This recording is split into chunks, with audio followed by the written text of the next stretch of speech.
Next on AM 1480 WLEA, The Newsmaker Show. Here's Brian O'Neill. And today's show is the Congressman Tom Reed weekly press call. Congressman Reed began the press call noting the death of Trevor Irby from Romulus, which is in the congressional district. But before we get into what we wanted to talk about substantively, I wanted to recognize the tragic shooting death of a former resident, it looks like, from our district in Romulus, a Cuca College graduate, the death of Trevor Irby of Romulus. And obviously, the situation in California is another tragedy. It's another situation that reminds me that we should be finding common ground to take on the issues of mental health and gun violence and issues that unleash the evil that we see in this shooter and the yet-to-be-caught shooter that is still, I believe, at large.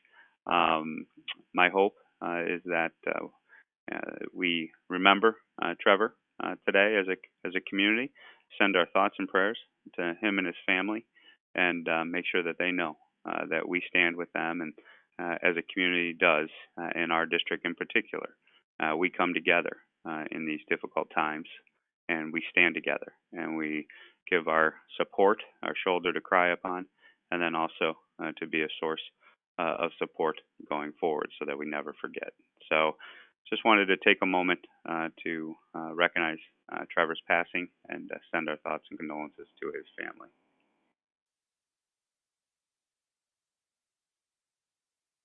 All right. Well, thanks, guys. This week, what we wanted to do is return to the district after leaving Washington, D.C. last week, is to highlight one of the things that I'm most proud of, and that is the work that we have been doing on the Problem Solvers Caucus. As many of you know, this last session in particular, as we went into the session, the Problem Solvers Caucus stood firm as Democrats and Republicans, the 48 of us now, 24 Democrats, 24 Republicans, to send a message that we did not want the status quo to remain in the House of Representatives.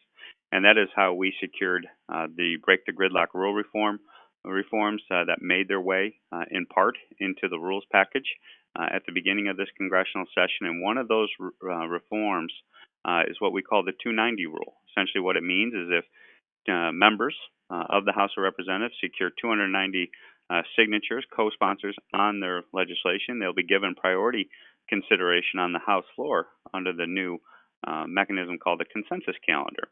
What we have seen with this consensus calendar tool in the toolbox, that there is pressure on the Speaker's office being deployed through this consensus calendar that is getting legislation to the floor that otherwise would have been blocked, given the historic norms of the House of Representatives. And that block could come because the Speaker and the Majority Leader control the schedule of the floor of the House. So essentially, it's essentially all in the Speaker's office whether or not you got a vote on a bill.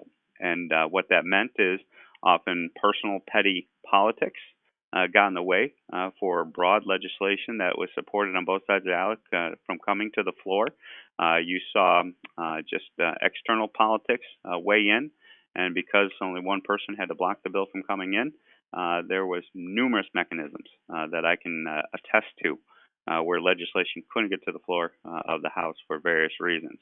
And now with this consensus calendar, you're seeing concrete examples of it in black and white, that people have used the 290 co-sponsors for things like the Cadillac tax repeal, which came to the floor, passed the floor, and now is on its, in the Senate ready for action. Broad bipartisan bill that for years has been tied up in partisan politics. You see something as simple as the horse soaring ban. This is a priority of the animal abuse, anti-animal abuse community in regards to Humane Society and others, where they essentially inflict pain in horses' legs or hoofs to force the horses to perform in a kind of a artificial high-stepping gait. And what this ban would do is prevent that practice from occurring as a federal law across the entire country. That used the 290 calendar to get passed on the floor of the House here recently. You saw the widow's tax. This is a piece of legislation that Joe Wilson has advocated for years. I believe it's been an 8-year, 9-year path for Joe. And what we were able to do with the 290 vote consensus calendar is actually get that legislation moved into the base National Defense Authorization Act. That is a must-pass piece of legislation that is now includes the widow's tax in it as a result of the consensus calendar, and is in the Senate for action in regards to resolving the differences between the House Defense Authorization Act and the Senate Defense Authorization Act. So at least that legislation has passed the House and moved a step closer to becoming law. And then you got to look at the other efforts of the Problem Solvers Caucus that is coming to show the influence on the agenda. I was proud as the Problem Solvers Caucus stood firm to say we're not going to play partisan politics with people caught up in the border crisis. That, if you recall, right before the 4th of July break, we stood firm and we said no more partisan politics. There's a highly supported bipartisan bill out of the Senate that needed to be acted upon. And we said rather than play political theater, let's get resources flowing to the border immediately. And that's what that humanitarian aid package that we forced to the House floor, which was essentially the Senate bill, immediately got taken care of, and within hours, passed, signed into law, and relief was delivered to real people caught up in that humanitarian crisis at the border. And so this is just a sliver of accomplishments that we're proud to highlight, that we have changed in regards to the process of the House. But most importantly, it's about legislating to get things through the system and into a position to either become law or to actually get signed into law to deliver immediate results to the people that are on the receiving end of the benefits of this legislation. And so we're going to continue to grow and strengthen these provisions and utilize these provisions more adeptly. And I will just tell you, it's something I'm very proud to have been part of and continue to be part of, to say we're going to let members be members. We're going to let them legislate. And when they get broad bipartisan support, they should have the ability to have an up or down vote on that legislation on the floor of the House, rather than engaging in petty partisan politics that so often bottles it up. Another example was we got the Problem Solvers Caucus behind the 9/11 bill, and as you see that bill go through the system, we were proud to do our part to help Peter King and Carolyn Maloney out to highlight the effort there, and glad to see that get signed into law. And our first responders that are the heroes of 9/11 will now forever not have to worry whether or not we as a federal government and as a nation will stand with them in their time of need as they suffer illnesses from responding to that horrific day. So very proud of this work, and with that, we'll open it up to questions. It's Congressman Tom Reed, weekly press call here on the Newsmaker Show. First question that came from Jamestown reporter Matt Hummel. Good morning, Congressman. How are you? Doing well, Matt. How you doing? Not too bad, thank you. Just to follow up on your beginning in talking about the bipartisanship efforts, how hard is it for you to remain, sort of moderate, and how hard is it for you to push that bipartisan stuff in Congress? Because with 500 or over 500 members in the House itself, you're going to have people that are in the middle and some that are, not so much moderate. Is there a lot of pressure on you in the Problem Solvers Caucus? Sure.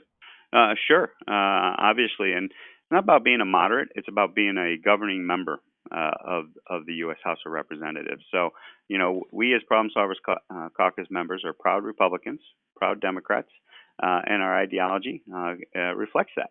But at the end of the day, we're committed to staying in the room, and getting to yes is our motto, not getting to no. And so that can be very difficult, and it disrupts what has overtaken Washington, D.C. in regards to the partisan politicians want to control everything. They want to make sure that extreme loud voice that's represented in the vocal minority is appeased or pandered to, and they want to kind of tap that down rather than doing the hard work, in my humble opinion, of standing up to that voice and saying, hey, look, I appreciate the input, appreciate the influence you're having on the agenda, but we are going to find a way to get 218 votes that are reflective of, I think, where the silent majority voice of America stands. And that's hard. And it's something you see every day in the position that we have staked out as a Problem Solver Caucus leader.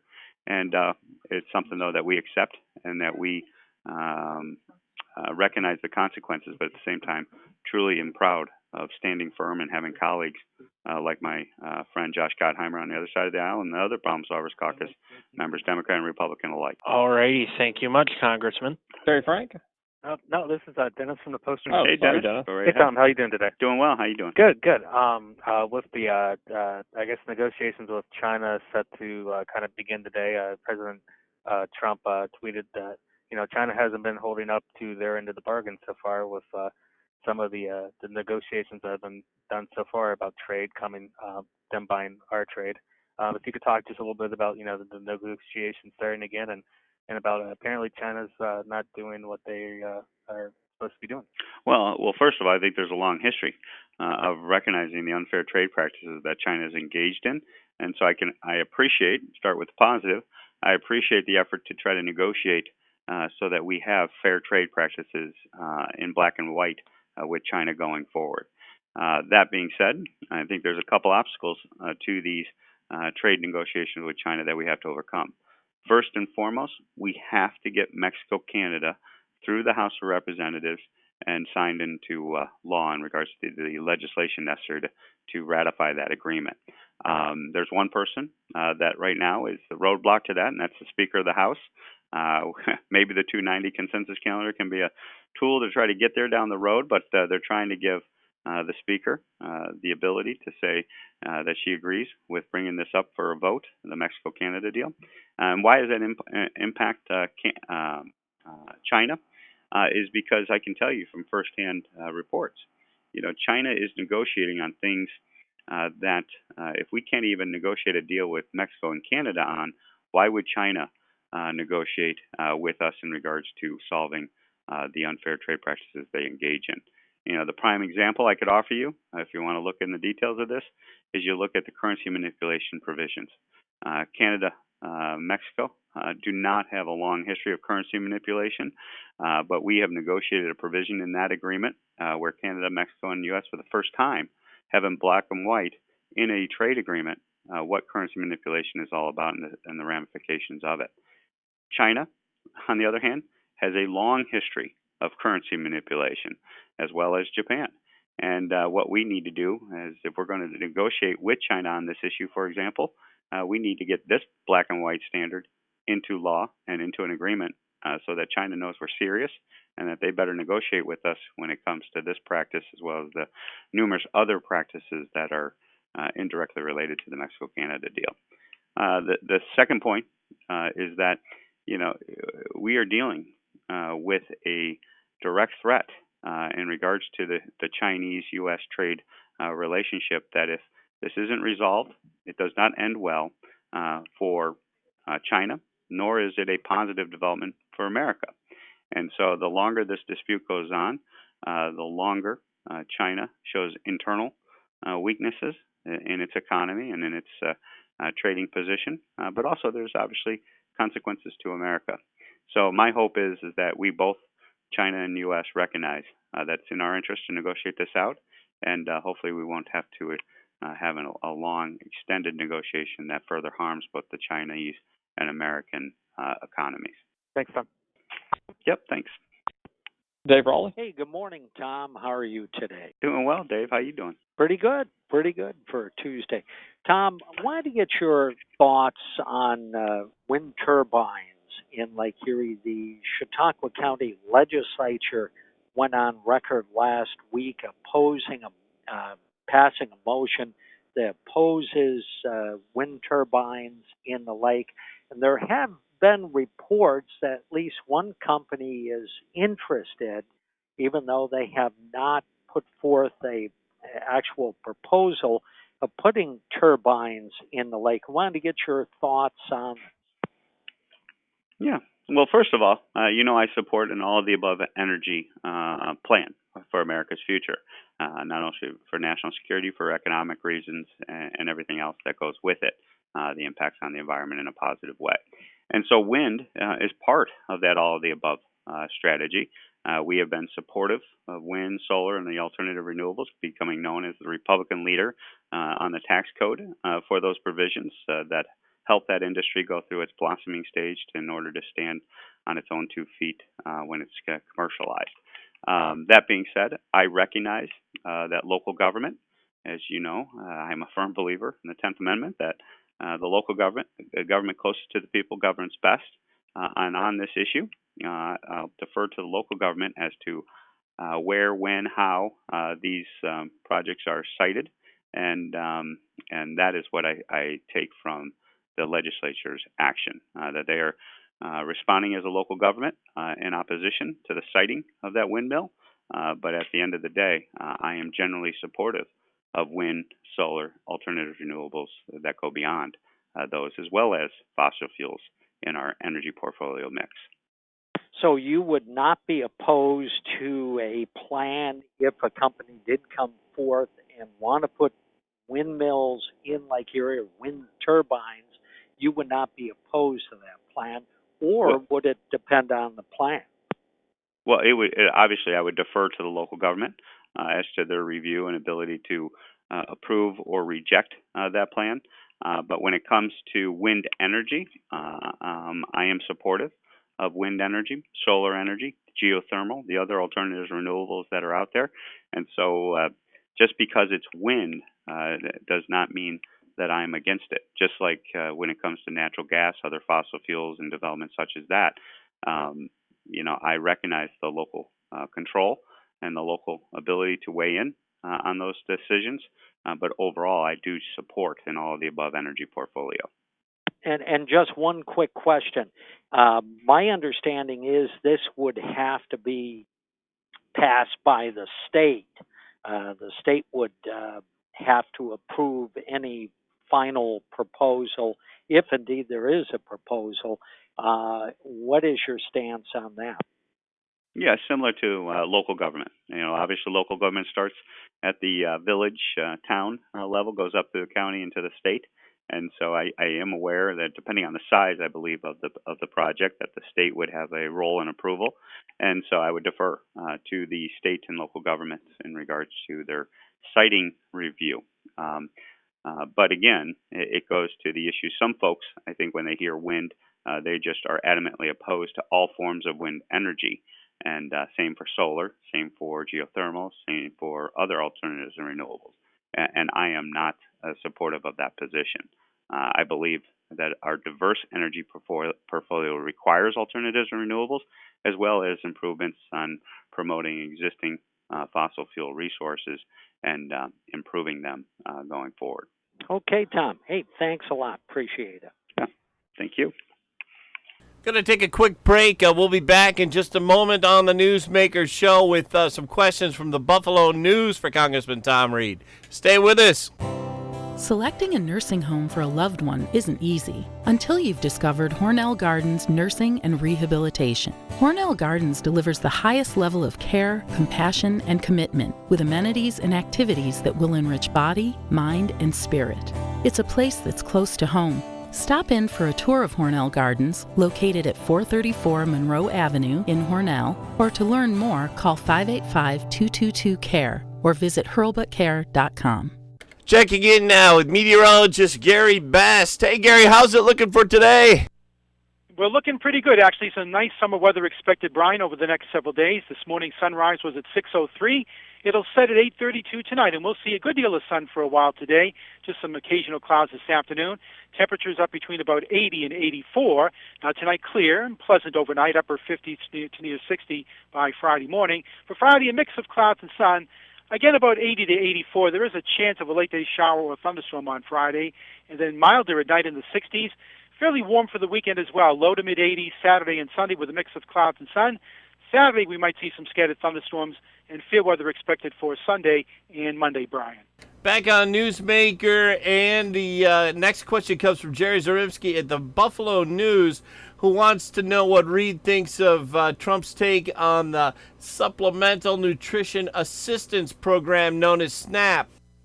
Hi, Tom. How you doing? Doing well, Jerry. How you doing?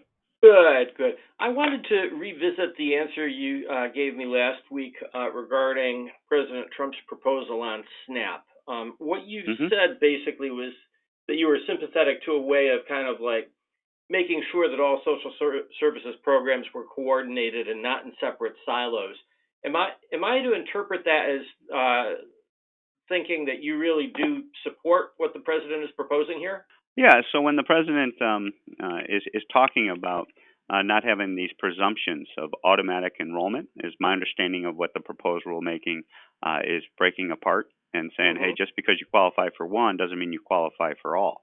I understand that rationale, and what I'd rather see is if we're going to reform this system going forward, that each benefit and when the benefit phases out, when you get disqualified, the kind of those welfare cliffs that we see in the silos of the bureaucracy, I would like to see those harmonized. And so that you wouldn't need an automatic enrollment because essentially the benefits would be kicking in at the same time, and that the share as people reestablish themselves and become independent, where I think most people want to be and are trying to become, we should incentivize that transition and share in their, rather than penalize them by losing the benefits, share in their income that's coming in regards to having them keep more of that income as they go through the transition phase. Okay. Now, one of the concerns that I'm hearing about this proposal is that it could harm people who, say, maybe seniors who own a home but do not have a lot of retirement income, and that therefore it might be better to, continue the current rules so the people like that would not be kicked off of food stamps. Do you have any concern that that could happen to people under this proposal? Well, I understand that, and essentially what they're saying is we'd rather see people receive benefits that they're otherwise not eligible for, receive them just to err on the side of caution. And what I would always advocate, I know it's hard to do and it's harder on the bureaucracy to do, but if there's qualifications for each of the benefits, that the agencies that are responsible for that make sure that the benefits are delivered to the people that are to receive them.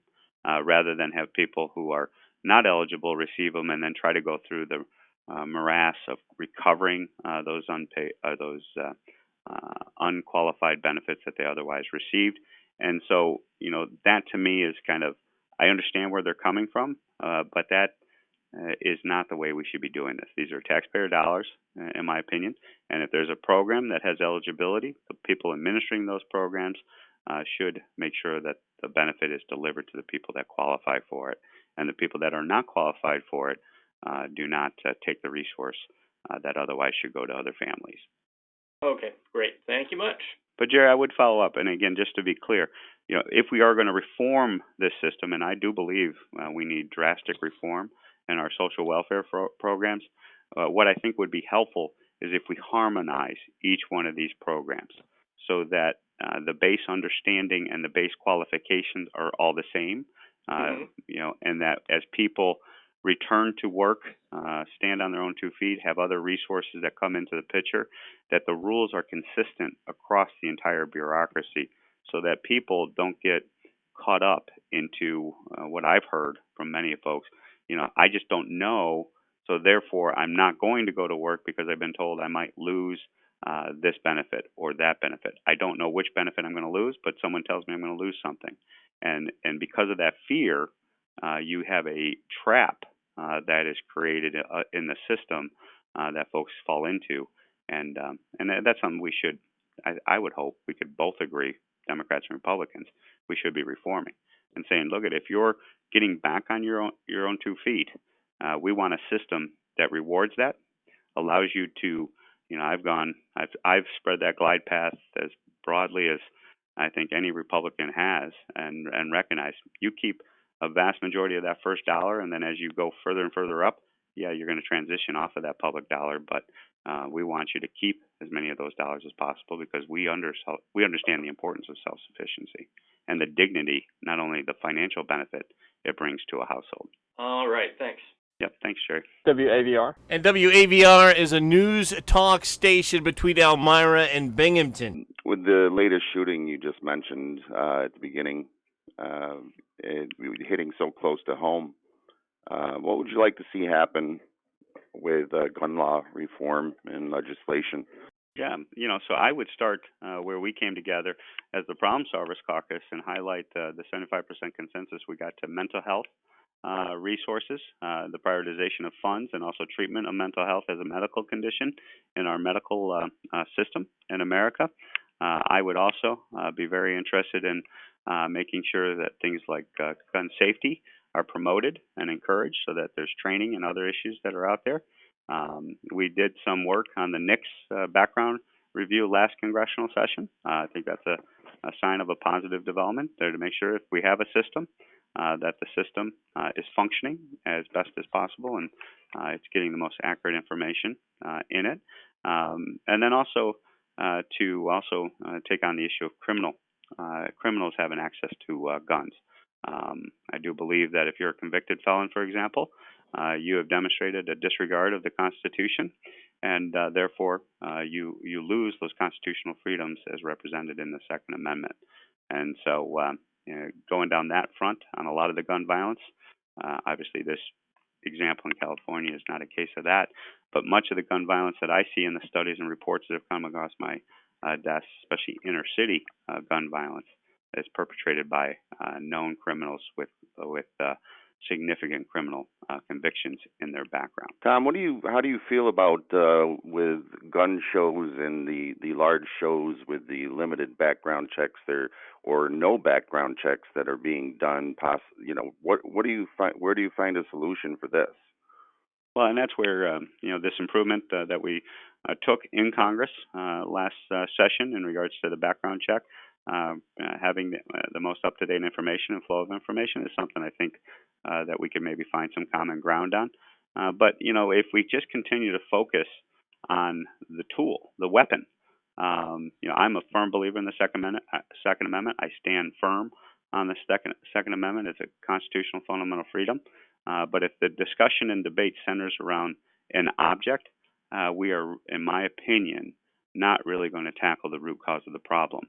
And the root cause of the problem is that mental decision-making process, be it a mentally ill individual, a criminal mind, a criminal mind that perpetuates a lot of this gun violence. And that to me is, if we're really serious about taking on this issue, if you focus on the individual and how do we address the individual's issues that are causing this to occur, maybe we can get somewhere to prevent these horrific events from happening in the future. But just taking on gun rights and leaving it at the object is more, in my opinion, about positioning politically and trying to just do something for the sake of doing something, rather than doing something that's actually going to move the needle to solve the problem. Okay, thank you. Yep, thank you. All right, that wraps it up. All right, thanks, everybody, and look forward to talking to you again next week. Take care, everyone. And that's that for the Congressman Tom Reed weekly press call on AM 1480 WLEA Hornell. Thanks so much for listening. Keep listening. Brian Kilmeade show's next.